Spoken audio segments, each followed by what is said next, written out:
Bon, alors, est-ce que vous êtes prêts pour les révélations? Comme vous le savez, j'avais été sollicitée pour jouer dans un casting. Je devais jouer une femme suisse, froide, qui venait d'être trahie.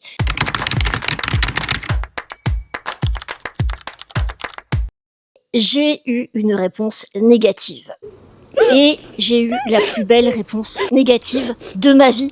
Alors je vous la partage. Bon, après les cocos, on va pas se raconter une histoire. Moi, j'y allais pour gagner et j'ai perdu. Donc déjà, on va le dire. On va pas jouer l'histoire de la fable de La Fontaine avec le renard et les raisins. Mais pour autant, j'ai envie de vous dire que c'était un très beau nom. La comédienne qui m'avait recrutée m'a fait une très jolie réponse que je vous partage. Et elle m'a dit que je n'avais pas été retenue pour le rôle parce que l'interprétation que j'ai proposée était plus épicée que ce que les producteurs avaient imaginé pour le rôle. Galère numéro 2, allez, je vide mon sac. Depuis le mois dernier, j'ai fait partir 56 mails, les gars. 56 mails personnalisés à chaque média de Métropole et de La Réunion. D'accord? 56 mails au total. J'ai eu, à ce jour, 0 réponse. Alors pourquoi je suis stressée? Je suis stressée parce que nous sommes en juillet-août, c'est donc la période pendant laquelle les gens lisent.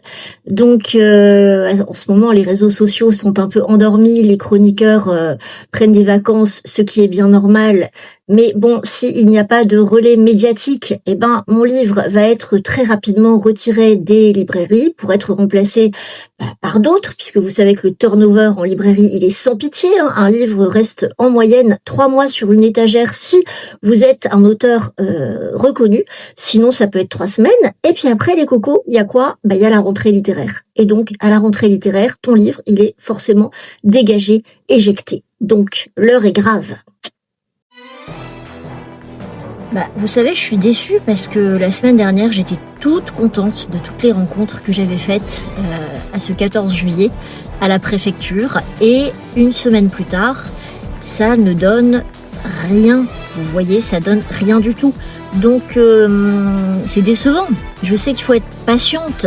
Mais patiente, ça fait quand même, ça fait 10 ans que je patiente, ça fait 10 ans que je bosse. À un moment donné, j'ai besoin de voir des résultats tangibles se profiler à l'horizon. Bon, donc quand ça va pas, on fait quoi? On agit. Je vais vous emmener à la médiathèque.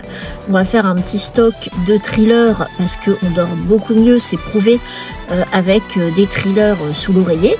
Et puis ensuite, je vais vous expliquer pourquoi parfois il faut continuer à taper dans le mur jusqu'à ce qu'il tombe.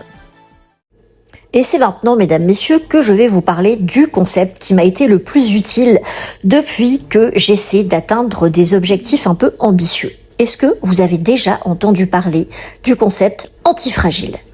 Antifragile, c'est un concept que j'ai découvert dans le développement personnel américain. Alors oui, certes, les Américains sont dangereux, surtout en matière de développement personnel. Ils sont agressifs, ils sont opportunistes.